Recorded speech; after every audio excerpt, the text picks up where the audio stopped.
उत्तर प्रदेश में अपराधियों के खिलाफ लगातार एक्शन लिया जा रहा है। माफिया, गुंडे, बदमाशों का इलाज यूपी पुलिस के पास मौजूद है और इसी वजह से हर दिन पुलिस अपराधियों को कानून के तहत सजा दिलाने का काम कर रही है। और ऐसे अपराधियों का इलाज सिर्फ योगी की गोली है। जो अपराधियों पर चलती है तो वो चलने लायक नहीं बचते और अपने गुनाहों की माफी मांगते नजर आते हैं। बुलंदशहर में ट्रिपल मर्डर का आरोपी पुलिस की गोली लगने से घायल हो गया। आरोपी को पुलिस हथियार बरामदगी के लिए ले गई थी, लेकिन भागने की कोशिश के दौरान उसका हाफ एनकाउंटर हुआ। प्रतापगढ़ में गोवध का आरोपी सुलेमान लंगड़ा कर चल रहा है, क्योंकि योगी फोर्स की गोली ने उसका इलाज किया है। सुलेमान के पास से तमंचा, कारतूस और बिना नंबर की बाइक जब्त की गई है।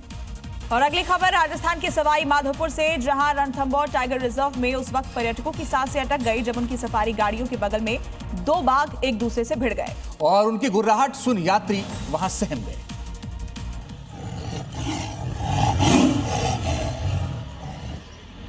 बाघों के इस भिड़ंत का वीडियो भी सामने आया, जहां सफारी गाड़ियां रुकी हुई है और यात्री दहशत में है और बाघ एक दूसरे से गुर्रा रहे हैं। इस बीच सहमे यात्री एक दूसरे से शांत रहने को कह रहे हैं।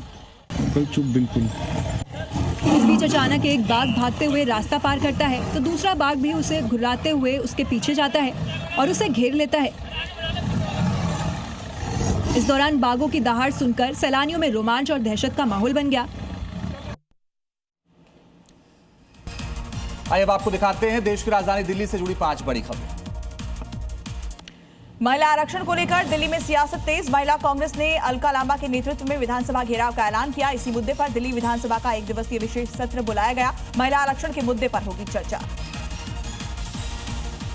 आईआरसीटीसी घोटाला मामले में लालू तेजस्वी की याचिका पर दिल्ली हाईकोर्ट में सुनवाई आज। 30 हजारी कोर्ट में सीबीआई अधिकारियों की सजा पर फैसला संभव। बारामूला सांसद राशिद जमानत याचिका पर भी हाईकोर्ट में होगी आज सुनवाई। उत्तराखंड के मुख्यमंत्री पुष्कर सिंह धामी ने दिल्ली के उत्तराखंड निवास में बीजेपी सांसद और अभिनेत्री हेमा मालिनी से मुलाकात की। इस दौरान उन्होंने हाउस ऑफ हिमालय के तहत स्थानीय उत्पादों का उपहार भेंट किया।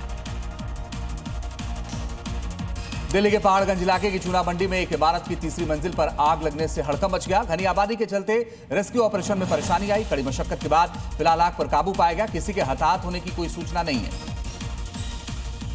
दिल्ली के विकासपुरी इलाके में पिस्टल की नोक पर ग्रोसरी शॉप में लूट की सनसनीखेज वारदात। 2 बदमाशों ने दुकानदार को धमकाकर करीब 20,000 रुपए की नकदी लूटी। पूरी घटना सीसीटीवी में कैद। फरार आरोपियों की तलाश में जुटी पुलिस। और अब खबर तमिलनाडु के इरोड से, जहां क्रेन ड्राइवर की गलती से 50 स्कूली बच्चों की जान मुश्किल में फंस गई। गनीमत रही कि इस टक्कर में बस को ज्यादा नुकसान नहीं पहुंचा। अब टक्कर की इस तस्वीर को देखिए। मेन रोड से स्कूल बस बच्चों को लेकर जा रही है। कनेक्टिंग सड़क पर क्रेन तेजी से आगे बढ़ रही है। तभी क्रेन का अगला हिस्सा बस से टकरा जाता है, जिसके बाद क्रेन पलट जाती है और पास के एक खंबे पर गिरती है, जिससे खंबा भी टूटकर गिर जाता है। जिस वक्त ये हादसा हुआ उस वक्त इस स्कूल बस में 50 बच्चे सवार थे। गनीमत रही कि किसी बच्चे को खरोच तक नहीं आई। सभी पूरी तरह से सुरक्षित है। एक बड़ी सड़क दुर्घटना तो टल गई, लेकिन इस दुर्घटना ने कई सबक दिए हैं, जिसमें प्रमुख है जहां भी कनेक्टिंग सड़क हो वहां गाड़ी सावधानी से चलाएं।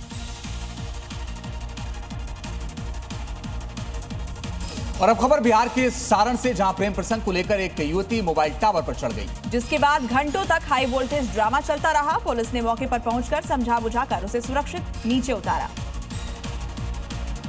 गांव वालों को इस घटना की जानकारी तब हुई जब लड़की ने टावर से ही 3-4 रील बनाई और इंस्टाग्राम पर पोस्ट कर दी।